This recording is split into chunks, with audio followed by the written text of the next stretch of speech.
El crecimiento, la inflación, la tasa de política monetaria, que Europa y la incertidumbre aún con Grecia, que Estados Unidos y su eventual recuperación. Son muchos los temas macro que conversaremos hoy con el economista jefe de Banchile Inversiones, Rodrigo Aravena. Muchas gracias por estar con nosotros. A ustedes, gracias. La noticia de último momento ahora, y que eventualmente nos puede influir también a nosotros, es de Grecia. Según la prensa, está informando que entre el 70 y el 75% de los acreedores privados habrían aceptado la quita que está promoviendo Grecia, ¿no es cierto? ¿Cómo nos afecta eso? ¿Cómo va a afectar esto en los próximos días también? A ver, esto es fundamental para el escenario de corto plazo, porque si esto no hubiese avanzado de la manera que está ocurriendo, es decir, con una reestructuración, porque ahí ese será el tema. Todo el mundo sabía que Grecia no iba a poder pagar toda la deuda, por ende una reestructuración era necesaria. Pero no solo eso, sino que además una reestructuración ordenada, claro, en la cual hubiese un acuerdo con los acreedores, porque en caso contrario, el riesgo inmediato de corto plazo era una crisis financiera.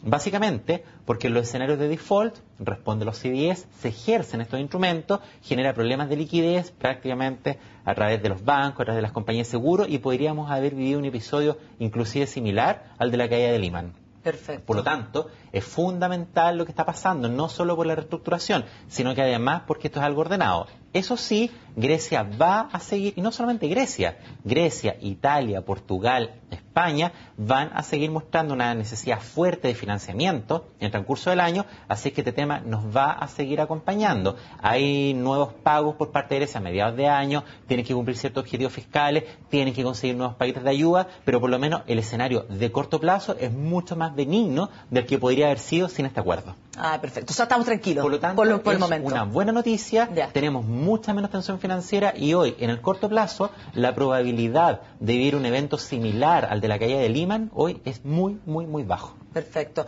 Ahora pasándonos a Chile. Estamos hablando de las malas noticias afuera, ahora hablemos de las buenas noticias en Chile. No tanto así el IPC, que sorprendió al alza, ¿no es cierto? Correcto. El de febrero 0,4%. El Banco Central ya en enero había bajado la tasa. Y pensábamos que eventualmente la podía seguir bajando. Ahora con esto ya se disipó todo eso. ¿Qué están viendo en materia inflacionaria en el país? Ahora estamos viendo un cambio de escenario importante. Un cambio de escenario se explica por varias cosas. Primero, frente externo. La economía chilena es una economía muy abierta, muy dependiente del comercio exterior. Por lo tanto, lo que pasa afuera es sumamente relevante. Tenemos un escenario mucho mejor que el que pensábamos que teníamos, por ejemplo, en octubre o en noviembre del año pasado. En materia de empleo local, tenemos una aceleración en términos de creación de empleo, tenemos una tasa de desocupación sumamente baja y una velocidad de crecimiento en Chile. Si midiéramos el PIB como se hace habitualmente en Estados Unidos, de trimestral, claro, pero si lo hacemos en términos trimestrales, la velocidad de crecimiento de los últimos 3 meses en Chile fue un 7,1%. Y a mediados del año pasado, esa misma velocidad era un 2,5%. O sea, lo que estamos viendo en Chile no es solamente el resultado de una mejora en el escenario externo, también hay un elemento local relacionado con el empleo, relacionado con la demanda interna, relacionado con la actividad, que obviamente cambia bastante el escenario para el Banco Central. La mantención de la tasa de interés en el mes de febrero fue una señal sumamente fuerte, porque cuando nosotros vemos que hay bancos centrales que están bajando la tasa de interés, nunca parten con un movimiento aislado. Siempre es por lo menos 2, 3 movimientos seguidos para dar al mercado una señal contundente de que están bajando la tasa porque ven menos inflación, porque es necesario dar un gran estímulo y la idea es afectar todas las tasas de mercado, afectar toda la curva de rendimiento al final del día. En cambio, el Banco Central, al mantener la tasa de febrero, reconoció explícitamente de que hay un cambio importante respecto al IPOM y eso no solamente está anticipando una mantención probablemente para el mes de marzo, sino más bien para toda la trayectoria de tasas que vamos a tener para el resto del año. Es altamente probable que, a diferencia de la reunión de febrero, que si bien se mantuvo la tasa, estuvo presente la discusión si mantener o bajar la tasa. Nosotros creemos que en marzo, dados estos datos de inflación, dados estos datos de empleo, dados estos datos de aceleración de la demanda interna del gasto local, lo más probable es que el Banco Central considere solamente como opción plausible mantener la tasa de interés, con un sesgo neutral, y por eso es tan importante hoy dos cosas. Primero, ver cuál va a ser el IPOM del Banco Central, cuál ahora va a ser el mensaje correcto a mediados de marzo, para ver cuál va a ser el mensaje. Y en segundo lugar, y sobre todo esto, ver los registros de inflación subyacente, pero los más subyacentes, el X1 y la inflación que excluye alimento y energía, porque la inflación total está sobre el 4%, está en un 4,4%, pero si nosotros tomamos la medida más subyacente que entrega el INE... La más subyacente, es decir, la menos volátil. Correcto, es la menos volátil, la inflación que excluye toda la energía y alimentos, esa medida está por debajo del 3%. Entonces, aquí la principal preocupación que se está generando es, bueno, esto es algo puntual de alimentos, esto es algo puntual de energía, o hay una transmisión completa, un aumento en los distintos grupos. Pareciera, por ejemplo, no sé, este mes subió casi un 60% los artículos de la canasta del IPC. Febrero históricamente ha sido un mes con inflación baja, claro, con bastantes caídas. Nosotros veníamos viendo en los últimos meses, por ejemplo, que aumentaba el 50, el 55% de los bienes y descendía de precio algo parecido a un 40%. El resto se mantenía, obviamente. Pero lo que vimos ahora, primero, es que 8 divisiones subieron.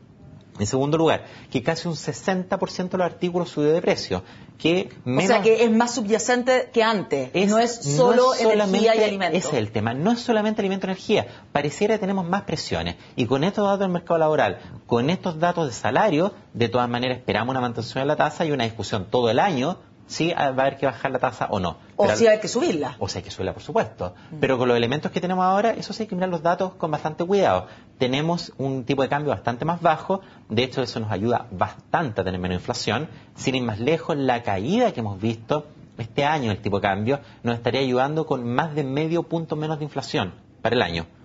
La caída que hemos visto en los alimentos en términos interanuales, en el resto del mundo, los commodities agrícolas, también ayudaría. Y no hay que olvidarse que la economía chilena este año es bastante difícil que crezca más de un 4,5%. Dado que nuestro producto potencial es parecido a 5, no vamos a tener ese apretón de brecha que tuvimos los años anteriores.